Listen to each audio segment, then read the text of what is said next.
주님께서 여러분과 함께 또한 사제의 영과 함께 루카가 전한 거룩한 복음입니다.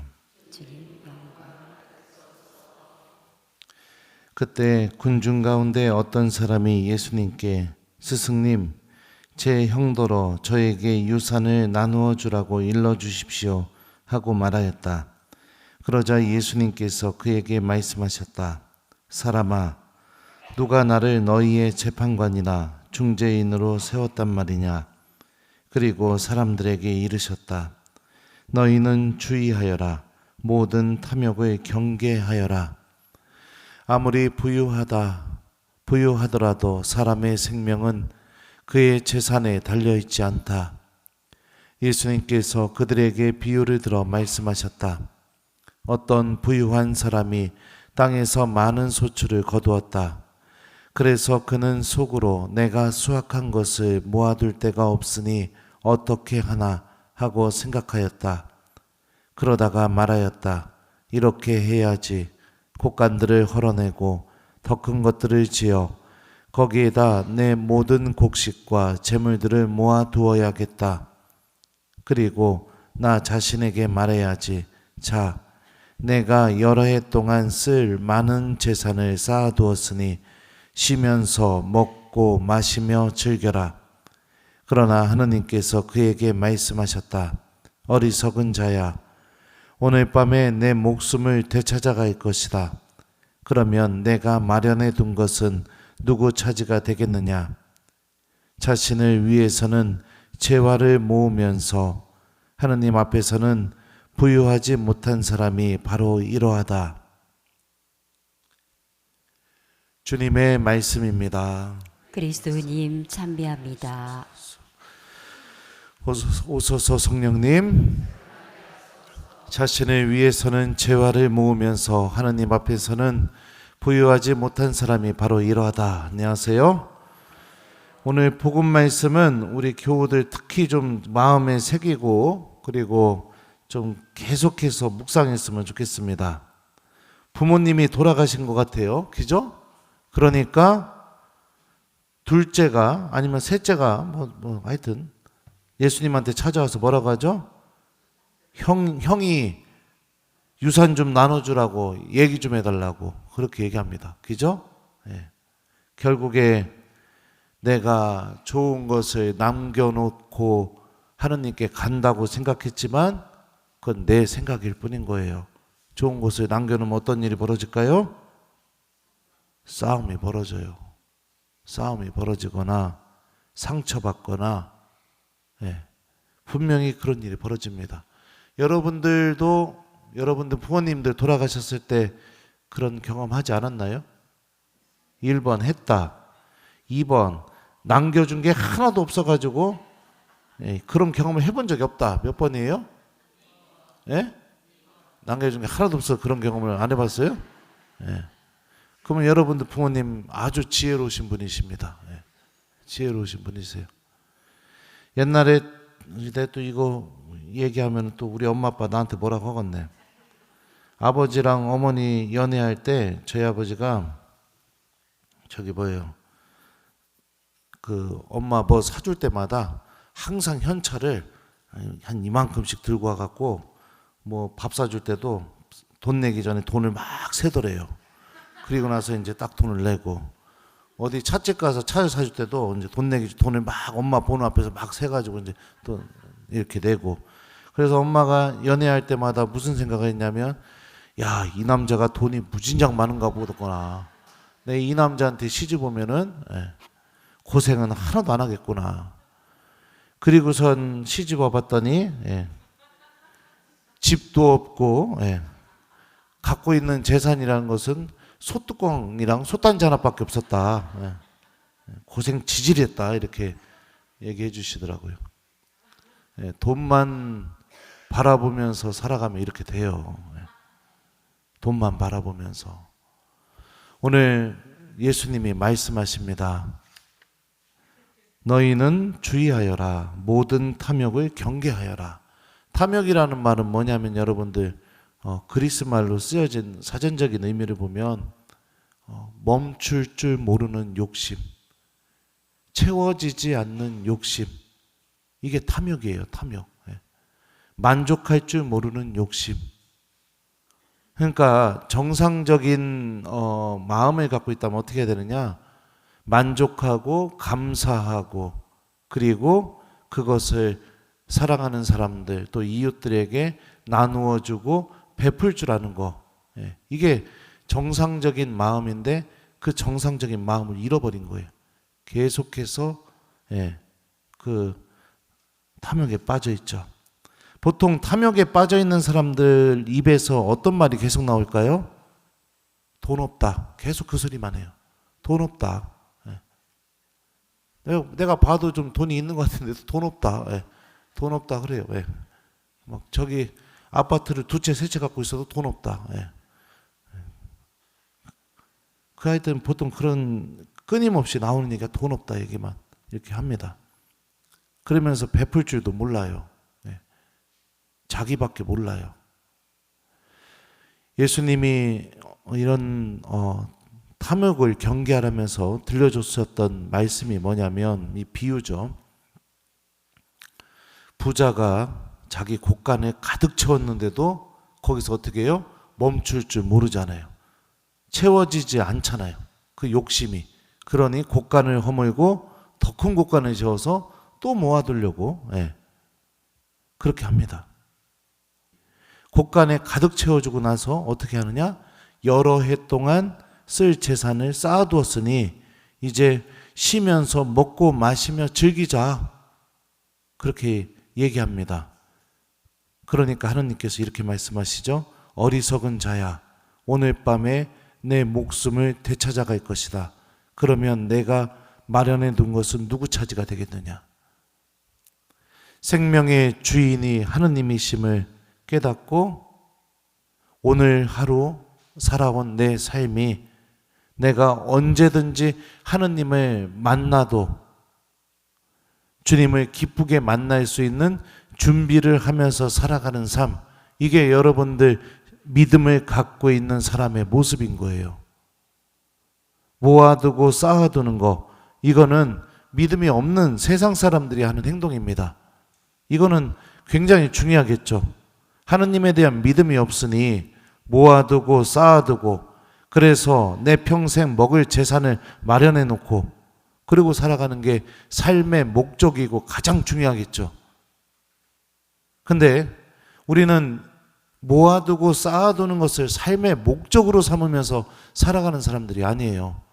내가 언제 죽어도 오늘 하루 삶을 통해 하느님을 만날 준비를 하면서 살아가는 게 신앙인의 삶의 모습인 겁니다.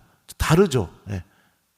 완전히 다르죠. 오늘 하루가 모아두고 쌓아두기 위한 하루가 아니라 오늘 하루 내가 잘 살아서 하느님을 만날 준비를 하는 거. 출발점부터가 완전히 다릅니다. 많은 것들이 여러분들 돈이 있어야 된다고 생각할 수 있습니다. 실제로 우리가 삶을 살면 돈이 없으면 내 삶이 참 그렇게 풍족해 하지도 못하고 그로 인해서 겪게 되는 많은 어려움들이 있죠. 많은 어려움들이 있죠. 그런데 우리는 그런 방식으로 삶을 살려고 하느님을 선택한 사람들이 아니죠. 세상 안에서 구원을 바라봤고 하느님 나라를 바라봤기 때문에 신앙인의 삶의 방식은 더 가난해지려고 하고 더 하느님 뜻에 맞게 살아가려고 하는 거, 이게 신앙인의 방식이죠. 한번 오늘 복음 말씀 잘 읽어보면서 나는 내 자녀들에게 무엇을 남겨줄 수 있는 사람인지 곰곰이 생각해 보세요. 그리고 내가 남겨주려고 하는 것이 내 자녀를 정말 살리는 길인지, 그리고 나는 하루하루를 어떻게 살아가고 있는 사람인지, 모아두고 쌓아두고 믿음이 없는 사람처럼 하루를 또 매일을 그렇게 살고 있는지, 아니면 하루하루 내가 하느님을 만날 준비를 하면서 살아가고 있는지. 오늘 복음의 논리에 따르면 오늘 하루 살아가는 내 모습이 하느님을 만날 모습이죠.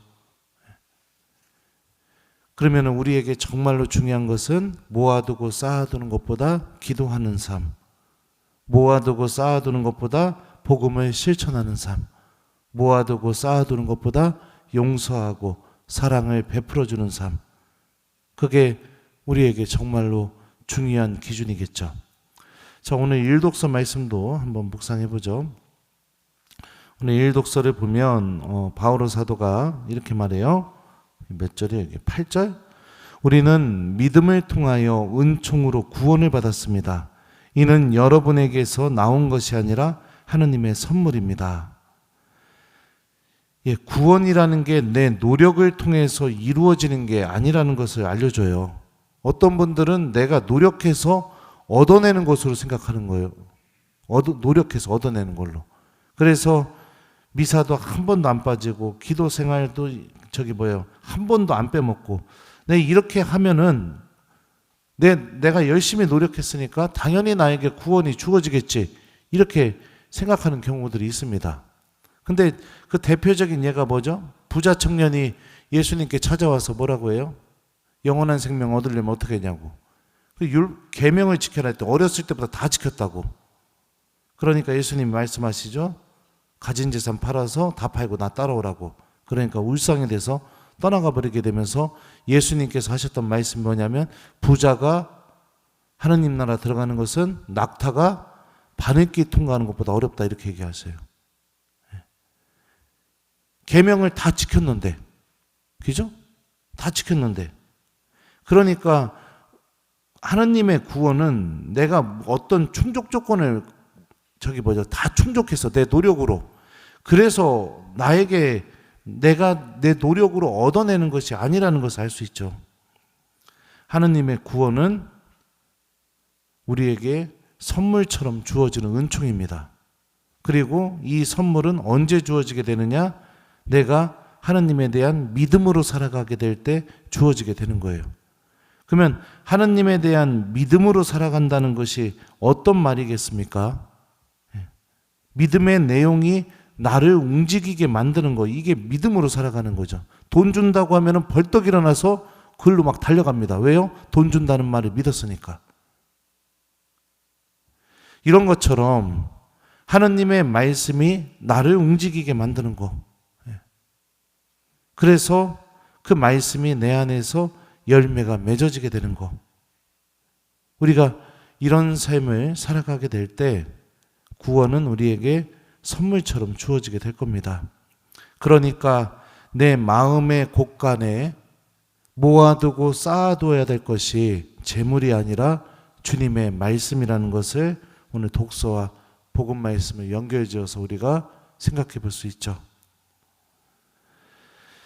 주님께서는 가난해야 하느님 나라를 차지할 수 있다고 말씀하십니다. 우리는 이걸 알고 있으면서도 여전히 부유해지려고 합니다.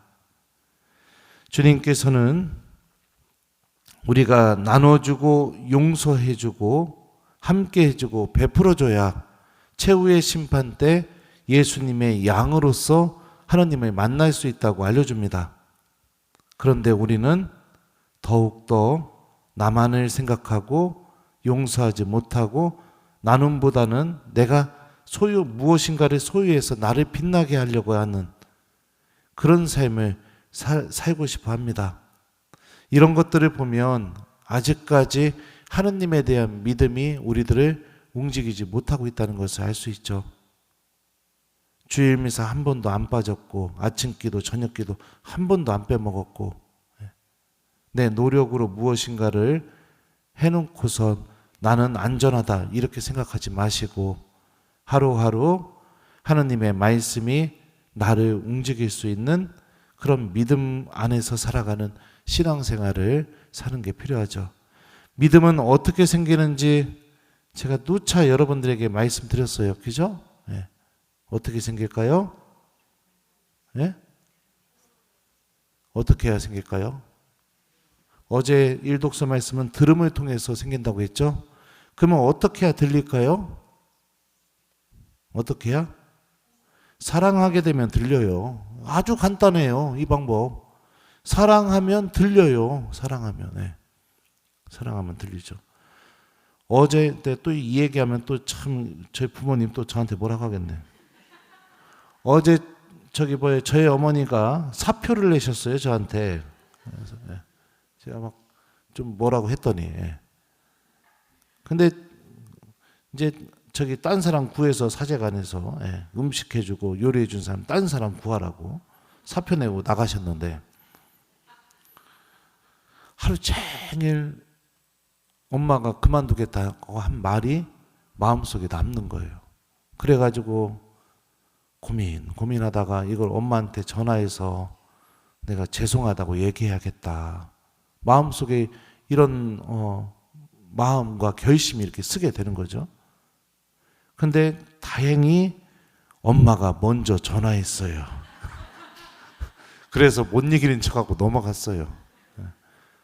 근데 여러분들, 들음이라는 게 뭐냐면 이런 거예요. 내 마음속에 남아서 내 자존심, 체면 이런 걸 무너뜨리고, 내가 이걸 해야겠구나, 이렇게 결심이 서서 나를 움직이게 만드는 거, 이게 진짜 들음이거든요. 그리스도의 말씀을 이렇게 듣게 될 때 우리 안에서 믿음이 생기는 거예요. 그러면 이 들음, 믿음의 출발점인 이 들음을 내가 어떻게 해야 소유할 수 있느냐? 사랑하게 되면 소유하게 돼요. 사랑하면 들리거든요. 사랑하는 방법도 여러분들에게 알려줬어요. 어떻게 해요? 자주 만나면 돼요. 따로, 단둘이. 성체 앞에서.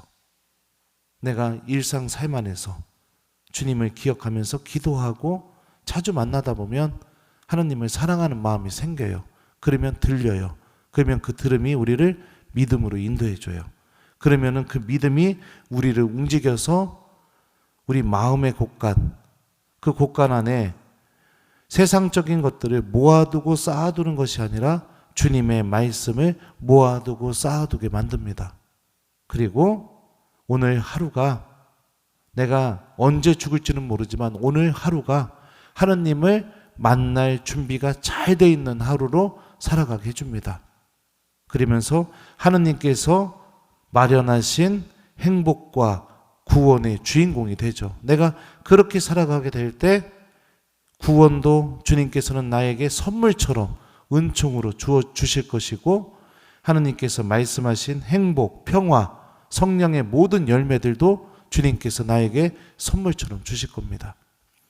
자, 그래서 오늘 하루 여러분들 모아두고 쌓아두고 인색하고 지갑에 돈 분명히 있으면서 돈 없다고 하면서 맨 얻어먹기만 하고, 좀 내 스스로 내가 그렇게 살면 좀 그렇지 않아요? 나는 좀 그렇던데. 그렇게 탐욕의 노예가 돼서 살아가는 하루가 되지 마시고, 하느님 말씀을 좀 마음속에 담고 이웃들에게 실천하고 내가 갖고 있는 것도 좀 나눠주고 그리고 베풀고, 그래서 오늘 하루 내가 하느님을 만날 수 있는 준비가 잘 돼 있는 그런 하루를 살아가도록 노력했으면 좋겠습니다. 우리 모두 하느님 앞에서 부유한 하느님의 자녀들이 되었으면 좋겠어요. 자신을 위해서는 재화를 모으면서 하느님 앞에서는 부유하지 못한 사람이 이러하다. 아멘.